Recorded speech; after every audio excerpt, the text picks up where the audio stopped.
Hi everybody, welcome to my Lost Ark reaction video. Today we are reacting to a guide on one of the harder raids in Lost Ark. Raiding is one of the main reasons I'm going to be playing Lost Ark. I love raiding, and it's something I've done for a very, very long time in many games. I find it the ultimate challenge in gaming. I love the idea of communication, teamwork, and the pressure of actually having to execute in a raid. I think it's the best feeling in the world when you complete it, and that is why I'm playing Lost Ark. I've been told that this will make me very nervous, so let's get into it. This is a Lost Ark raid. This raid is not coming on release in the EU, but it is coming to the EU version. There are other raids in the EU version. This gives you an idea of the progress that we're going to be making on the way in Lost Ark. So they're going to be drip feeding these mechanics slowly over the next few months in building up to this raid in the EU version. Let's go. This is Saint One's channel. He's a fantastic Lost Ark creator. Go follow him. And yeah, let's go. Let's check this out. I'm feeling confident I can do these raids, but this may change my mind. Let's go. Like endgame encounters like in Lost Ark Korea currently. The fight we're looking at is the 5th Gateway, the Legion Commander Albershut's raid. This weekly raid is split into 6 different boss encounters. Talks fast. Points to stop and save the lockout after completing the 2nd and 4th boss encounters. You can reform and pick up where you left off with the same party members, or switch it up with replacements if they're also at the same checkpoint. Okay, nice. So you get individual checkpoints. You actually get checkpoints at the different phases of the boss fight. Nice. Okay. Received at each checkpoint in equal proportions. So if you complete phase 2, you'll earn 33% of the potential materials for crafting the new set. Okay, and it partially gives you rewards. Nice. Gateway 5 So Coco Joe. The Queen of Nightmares herself, Albershut. She has 23 billion HP in this encounter, evenly split into 200 individual 23 billion HP split into 200 HP bars. Okay. lines of HP. This helps us won't be a problem because of course I'm going to be doing 500 billion DPS, right? More easily obviously identify when certain gimmick mechanics will occur at. What? Go back. What was that? So these will be the wipe mechanics probably, and like the different. Okay, cool. So roughly every 40 HP bars. Mechanics will occur at. She has a total of 31 different patterns that can be used in any random what? order. 31 different attack patterns. I'm tapping out already, guys. No, I can do it. I can do it. Between major HP thresholds, but we'll just be covering the major gimmicks though to keep this video concise. At 180 lines of health, the first major gimmick happens. All 8 players are given a black or white shape. There are 4 shapes, so 2 people will get the same shape, 1 in black and 1 in white. At periodic intervals, shapes will be summoned while you're DPSing Albershut that will float across the screen. You must collect a certain number of shapes depending on which shape you were assigned at the start of the mechanic. Circles have to collect 2, squares have to collect. Yo, that's so cool. So you'll get a white shape or a black shape, and the shapes will summon, and you've got to collect the relative shape. Cool. I love things like this in raids. 4, hexagon 6, and star 8. You got to collect the amount of sides you have. Okay. Shape is considered -1. There will also be patterns that are needles that travel across the screen, homing in on a player for a few seconds before traveling in a straight line. That if you're hit by it. Okay, guys, are we following this? Yeah, are we getting this? So if you get a square, a white square, you've got to collect 4 white squares. If you get a black hexagon, you got to collect. Is hex 6 or 8? Whatever it is, you got to collect that amount. Please make notes. Thank you. It's a 50% chance it's either a black or a white shape, so it could help or set you back. The other mechanic are long line telegraphs across the entire map that if you're hit, do the same thing as a needle. There's 2 variations of that, one that also summons a needle which travels in the same direction at a high speed. You have to lower Albershut to 140 lines of health while collecting the correct number of shapes for every player. It's common to have the correct number of stacks of your shape, only to get screwed over by the last summoning of shapes. Needles and line telegraphs are around 145 lines. If any of the 8 players has an incorrect number of stacks when entering the 140 line gimmick, it's a guaranteed raid wipe and you have to start over. Damn! Listen, y'all better be able to count. Y'all better be able to count. A square has how many sides, guys? Girls, homies? 4. A circle has, well, I guess.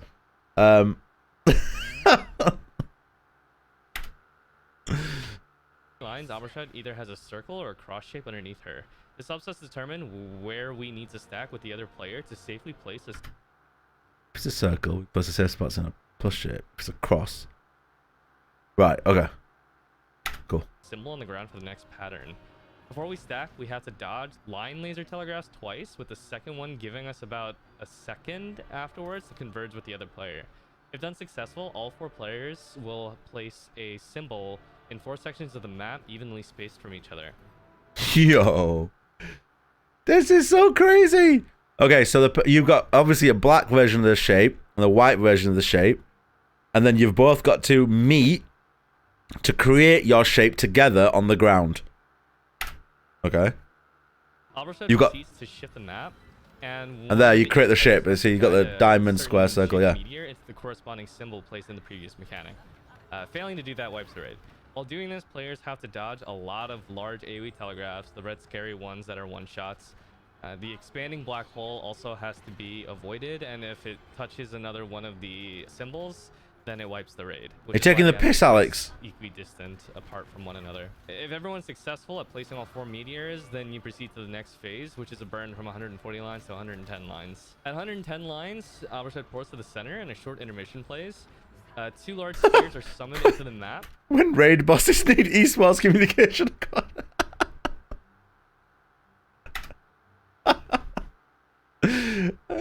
Gibbous. And there's also glyphs on the ground which light up that tell us what to do in this mechanic. They indicate the order in which the 3 major targets have to be neutralized with fatigue damage from our spells. Doing this out of order wipes the raid, and taking too long also wipes the raid. At the same time, illusions of Albershad can spawn in up to 6 positions, 3 above and 3 below. It's random. Every illusion that gets summoned has to be countered within a second of it appearing. Failing to do so silences the entire party, which screws up the neutralization, and also the fucking hell does like 50% of your health. If all the illusions are successfully countered and the 3 main targets are neutralized, and I didn't get the illusion bit. Hold on. What is this? 10 lines. Pours to the center. Don't give me an ad. And a short intermission plays. 2 large spheres are summoned into the map, and there's also glyphs on the ground which light up that tell us what to do in this mechanic. They indicate the order in which the 3 major targets have to be neutralized with fatigue damage from our spells. Doing this out of order wipes the raid, and taking too long also wipes the raid. At the same time, illusions of Albershad can spawn in up to 6 positions, 3 above and 3 below. It's random. Every illusion that gets summoned has to be countered within a second of it appearing. Where's the illusion? Oh, there she is. Silences the entire party. Okay. Screws up the neutralization, and also the illusion blows up and does like 50% of your health. If all the illusions are successfully countered and the 3 main targets are neutralized in the correct order, then you move on to the next phase. The next phase, the 2 orbs that were just neutralized create portals that lead to a different cube mini-boss in a separate area. To pass the gimmick, 1 player has to collect 12 white orb buffs in the right portal, and then in the left side portal, 4 players have to collect 3 gold orbs each. The 12 white orb player is probably going to have to be a support because the white orbs inflict a DOT, a stacking damage over time debuff on you as you collect each orb. At least 1 player has to stay outside to deal with Albershad, or else this is insane. Raid wipe if there's no one in the area with her. Not collecting the right number. I just want, if I complete this raid with a team, I want you all to begin worshipping me as a demigod. Right?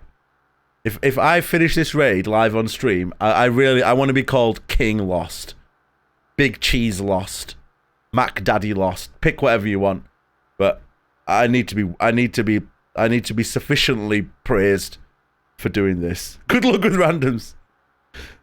Yeah, I ain't doing it with randoms. Orbs also incurs a raid wipe in the next gimmick, and also the player that's... Funny story about Big Daddy Lost. So when I went to the party with my friends, you know, when I took a break, we were doing like a murder mystery, and everyone had been given characters. I was a character that was like a mayor, but I had a daughter. So one of my friends, she was my daughter in the play. But I didn't know this because I hadn't read the email they'd sent me. So I went to the house, said hi to everyone. She started calling me daddy. And I was like, why the fuck is she calling me daddy? Like, what's this weird kinky shit? I've known her for like 10 years. Why is she doing this weird shit? And she kept doing it like all night. And I was like, what the fuck? What is going on? I just ignored it. I was like, okay, maybe she's just, you know, a bit tipsy or whatever. So then we do the play, and it turns out she's my daughter. And I was like, oh, yeah, that makes sense. Dude, she was like, hey, daddy, I have a picture, daddy. And I was like,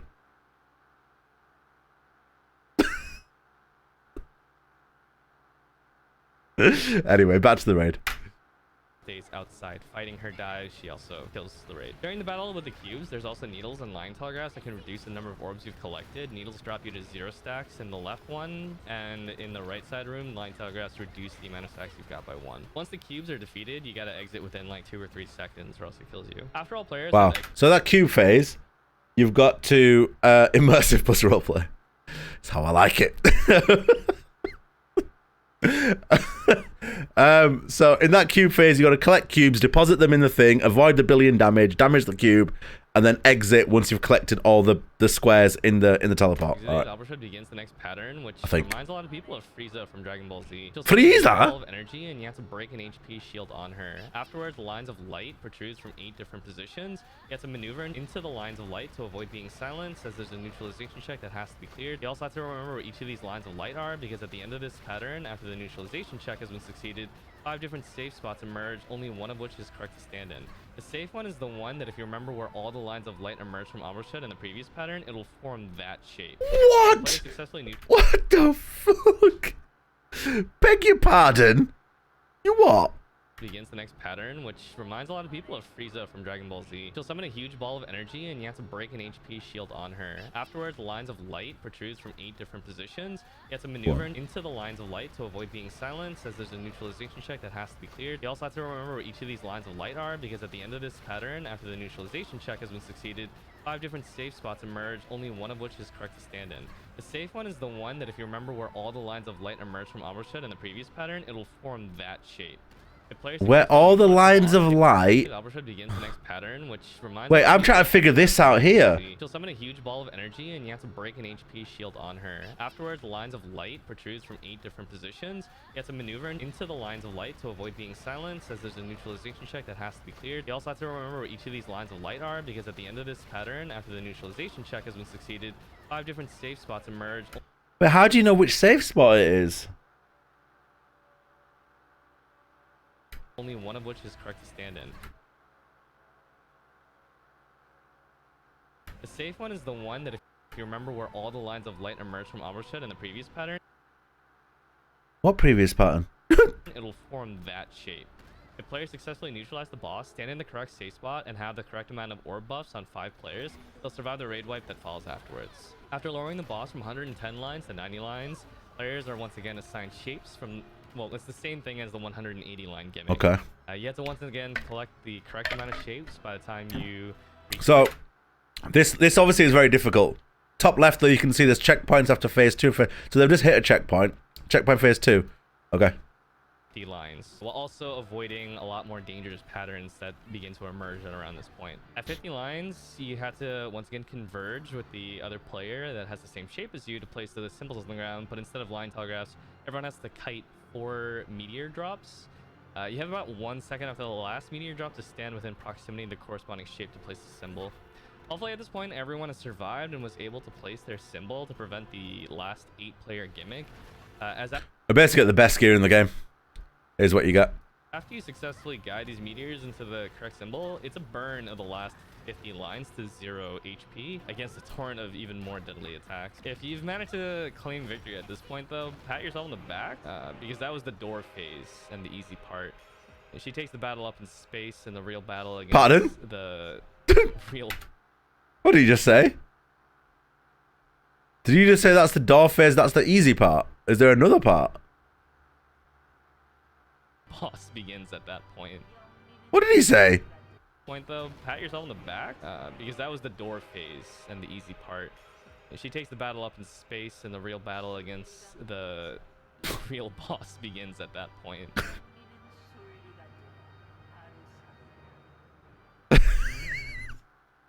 What? There's a part 2. Welcome back. This is part 2 of how difficult is raiding in Lost Ark. This time we're dissecting. Well, I think we can answer that question. Pretty difficult. There's a part 2. I mean, expecting the finale against the space opera phantom Alborshud. As a disclaimer, if you're trying to face this boss in the future blind, you should stop watching this video as it contains fight spoilers. Otherwise, this is kind of like a guide, but a really terrible one. The video is just meant for entertainment for people to hear about mechanics that aren't obvious by just watching the game. So Blazer. At the time of recording, this is the highest level encounter in Lost Ark and the most mechanically complex fight to date. Phase 6 is a 20 to 25 minute endurance battle against 28.5 billion HP split across 250 health bars. If you made the DPS check in the previous fight in Phase 5, your damage is sufficient to clear Phase 6 since there's more damage uptime and a longer fight timer. The reward for clearing Phase 6 isn't unique, but you're guaranteed 2 legendary. Dude, how good is this fight though? Look at it. It's epic. Small chance of looting the highly coveted Esther Stone. Clearing this battle is not necessary for anything in particular, but there are achievements linked to it. You can progress your gear fine by opting to skip this fight and just clearing the earlier fights in the raid for materials. Besides for 27 unique attacks, some of which are strengthened after the second half of the fight begins, there are goes out of space. That can be tricky to resolve, 2 which of repeat, and a final desperation attack at 1 HP that's mostly. So basically, there's all these different like god things, evil god things that you got that are part of the story. She's one of them. First major gimmick appears at 225 lines of health. All raiders induce a hallucination and are isolated from the rest of the group, while a shape appears throughout their screen. Memorize this shape, since it'll be important in a moment. Triangle with circle. Center tile, checking orbs would reduce your movement speed if you're hit by them, but we can cheese this by standing in a narrow blind spot behind it. Afterwards, 2 rows or columns of the map grid will start to light up, and you must navigate to a spot that isn't lit. This is repeated 3 times. While this is happening, you'll occasionally be afflicted with a debuff which flips your controls, symbolized by a purple swirling ball. Flips your controls! Oh god. Direction of where you click. This debuff will turn on and off a few times during this. If you're struck by one of the lit up grid spaces, you'll be killed. After 3 of these, everyone is released from the hallucination and Alborshud teleports to the center. She'll start releasing the same orbs from before, which reduced movement speed. By hitting her and standing close by, a shape will appear near her. Wow. The one player that saw this shape in the hallucination must guide the other 7 players to the safe grid spots, as Alborshud will repeat the attack again in the same order that they saw it before. Once this is resolved, players can fight again normally, but the next gimmick appears very shortly. Several tornadoes travel across the map, dealing heavy damage to anyone they touch. Listen to the music as well. Sounds so cool. The tornado touches them, but it's important that they don't remove it. It's proper space opera. And it naturally expires. They're sent to another plane where there's a single black orb. They have a few seconds to destroy it. Should they fail, they're spit back out to join their party, and the orb blows up into a swirling vortex, greatly impeding movement and either pushing or pulling players away gradually. This lasts for a very long time and makes DPSing the boss very difficult, so destroying the orb is important. The more players that lose their debuff by getting hit by a tornado, the more difficult it'll be to break the orb. Okay. DPS continues until 188 lines of health. At 188 lines of health, the fight officially begins. Alborshud teleports to the center and a brief intermission plays. Meteors are summoned in and each of the players is marked sequentially 1 second apart from one another. The raid map is split into a 3x3 grid.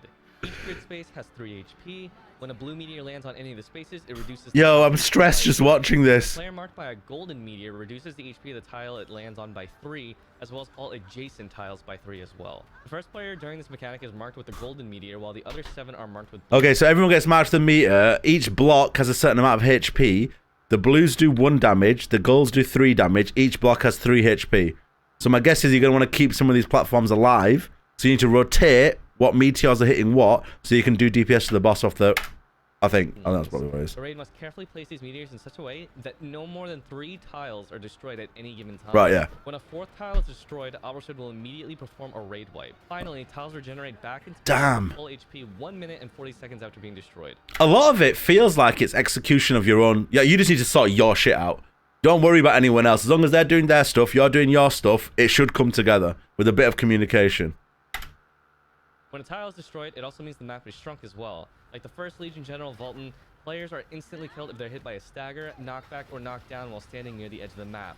You can fall off the map by getting knocked off, but fortunately the game doesn't let you just walk off. After resolving this mechanic, blue meteors will begin to fall on random party members every 1 minute, while golden meteors will select a random party member at specific HP intervals, the next which happens at 137 lines. After 188 lines though, the boss becomes considerably more dangerous. Our moveset is expanded to include several heavy knockback attacks that are designed to smack players off the map. These are the yellow telegraph attacks.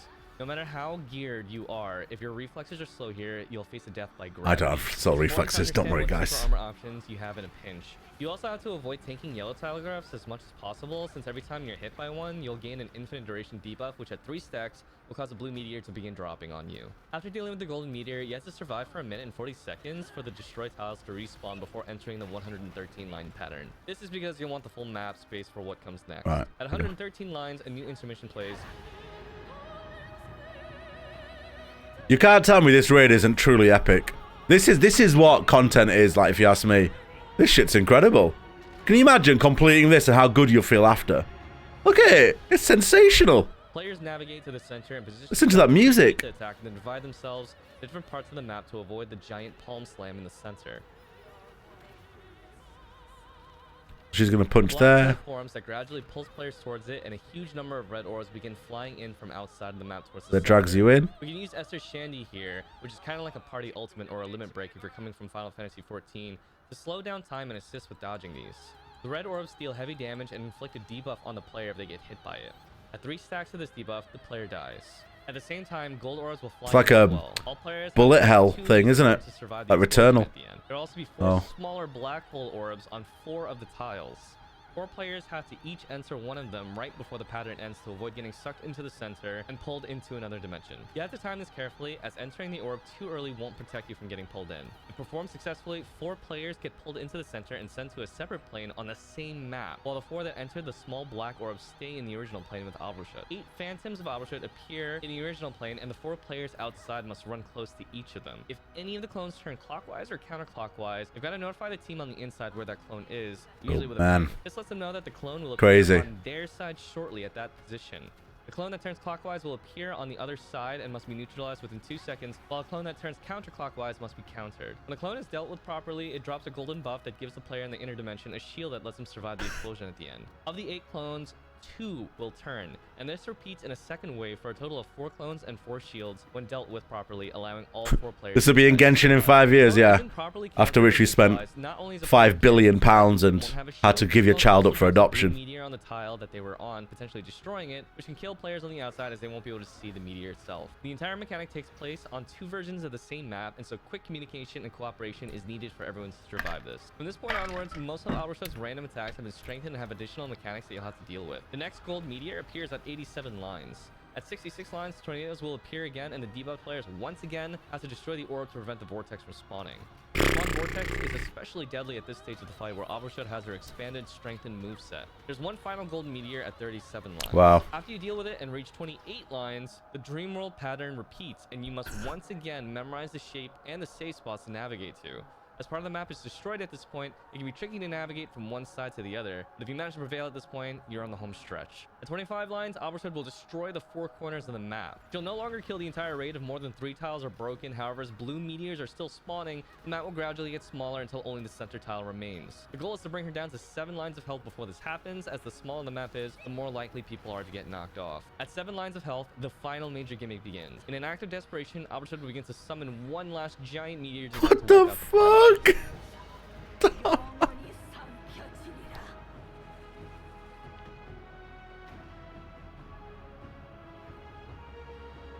Yo.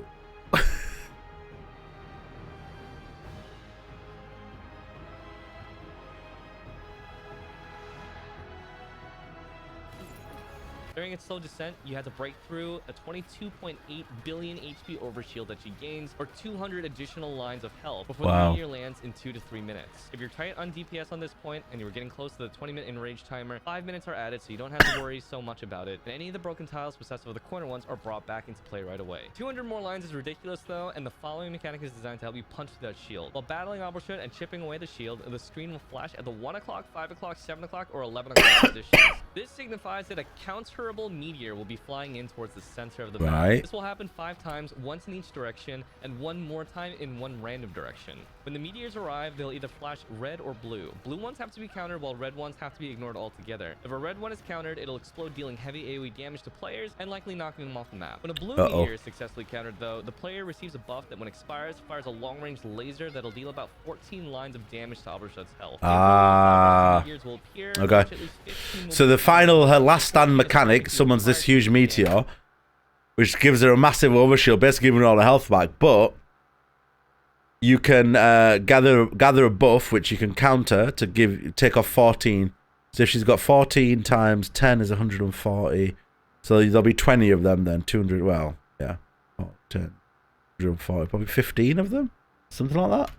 Check. Have people in each of the quadrants with excess players prepared to assist in case 2 blue meteors appear in one quadrant. If you fail to break the shield, the final meteor lands, killing everyone. But if you succeed, then buffs will scatter across the map. Players only need to pick up 1, which will grant them a shield that lets them survive the meteor. Right. Finally, bring Opera down to 1 HP, and the last gimmick occurs. An orb spawns at the 7 o'clock position, which she summons in order to wipe out the remaining players. The orb has to be destroyed with normal damage before she can. However, it regenerates 40 million HP per second. As you hit the orb, buffs will pop out of it, which when collected greatly increase your damage output, stacking up. Fucking hell. Pick up as many orbs as you Yo, can, this is and then nuke bonkers. the attack faster than it can regenerate, bringing an end to the fight once and for all. Please stop watching here if you want to avoid story cinema. Okay, just by watching that video, I feel like I've completed the raid now. And congratulations to myself for completing the raid. Thank you. I don't need to do it. Obviously, that's easy, man. Like, don't need to actually do it. That's so easy that there's no point actually doing it. I think we can all just confirm I've done it. And, yeah, fantastic. Great game. Great raid. Well done, me. Can you be revived in this raid? That's a great question. I don't know. You can revive in the game, but some modes in the game don't allow revival. I mean, this won't be out in the EU version for a few months, but there will be like smaller raids, like the Abyssal Dungeons have like raid-like mechanics and stuff. But anyway, let me finish this video, otherwise I'm gonna have to edit it for like an hour. Hi YouTube. Well, that's the raid then. So the video is called "How Difficult is Raiding in Lost Ark?" I think we can say pretty difficult. But it's a challenge. Challenge accepted. My goal is to complete a Lost Ark raid. That's what I'm going to do. A final act of defiance in my gaming history is to complete one of these raids. Thank you for watching. What do you think of that raid? Are you going to do the raids? Will you play Lost Ark to do the raids? Chat, will you do the raids? I hope people go for it, because there's nothing better than beating a challenge, and I am up for this challenge. Also, it's good that I can blame my teammates if I fail, so that's all it is. Thank you very much for watching. Take care, and that is Lost Ark, February the 8th or February the 11th if you don't have the Founders Pack. Goodbye.